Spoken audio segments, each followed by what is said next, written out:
everyone, today we are going to see how we can deploy a simple application in Compute Engine instance. So for that, first we need to create a Compute Engine instance. We need to go to Compute Engine. Here you can see VM instances. Here you need to choose create instance. First we need to provide the name for our instance. I will give my instance. Next it will ask for the region and zone. So region means if you consider a country, there they have in any 4 places they have their data center. So that is the region. So in US you see they have US Central 1, US East 1, US East 4, like that. In US itself they have many regions, right? For each region you will have some subdivision that is known as zones. So if you choose US East 4 means you will see the zone is US East, C is there, B is there, A is there. So like that in each region you will have a zone.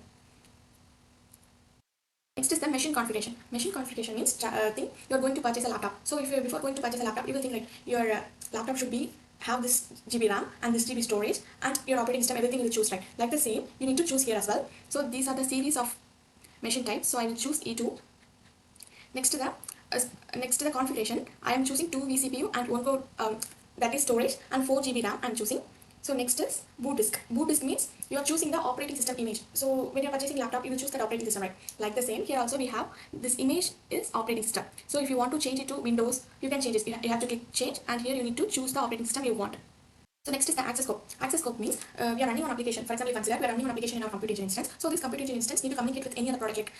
Maybe it needs some database to store its data, or it needs some storage bucket to put the logs or files. So for that, we need communication between our virtual machine and that product, right? So for communicating this only, this access scope is there. So allow full access to all cloud APIs means all cloud APIs like the database can able to access the virtual machine, or if you are using storage bucket, that can access the virtual machine. That only. So if you give set access for each API means it is some customization process.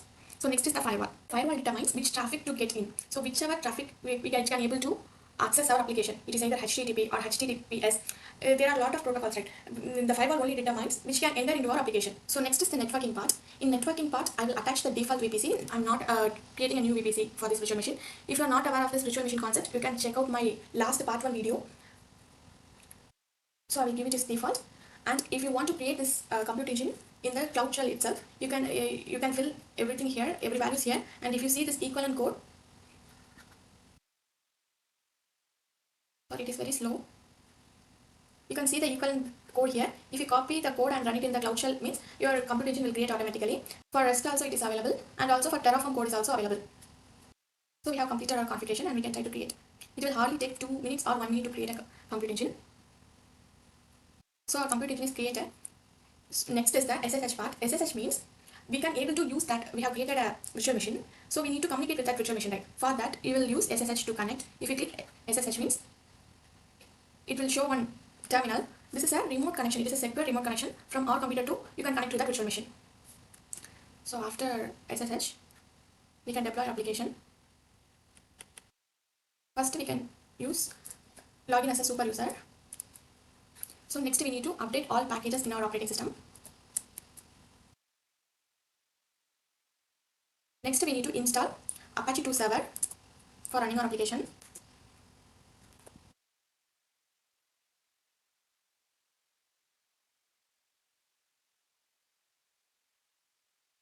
After doing, we need to check the Apache 2 status.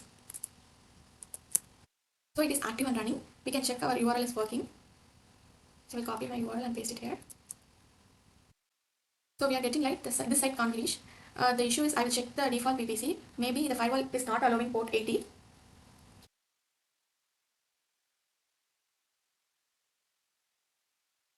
Here you can see the firewall rules.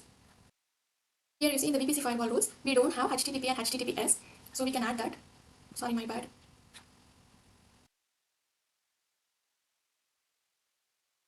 You can choose add firewall rule and you can give a name. I'll give my firewall. You need to specify the target. I'm going to delete the instance after creating, so I will give all instances in the network. So I need to give the IP ranges. So if I will allow all the IP ranges. So ports and protocols and ports, I will allow all. If you want any only specific ports to access your application, you need to mention it here. As of now, I am allowing all. I'll create. After adding the firewall, you need to see refresh your application. Yes, our application is working fine now. We can go to our SSH connection. We can deploy our application. CSS application. For that I will create a directory.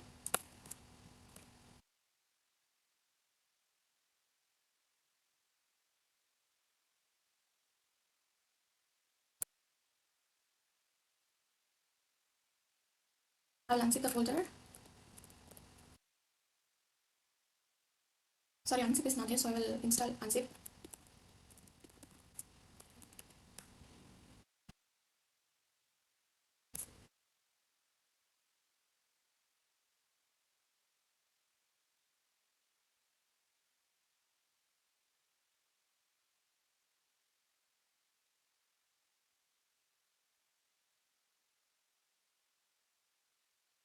Here are my application files. So I will move it to the Apache folder. Check the URL whether our application is working. Yes, we are able to see our application. So if you have any doubts, you can post it in the comment section. So thank you.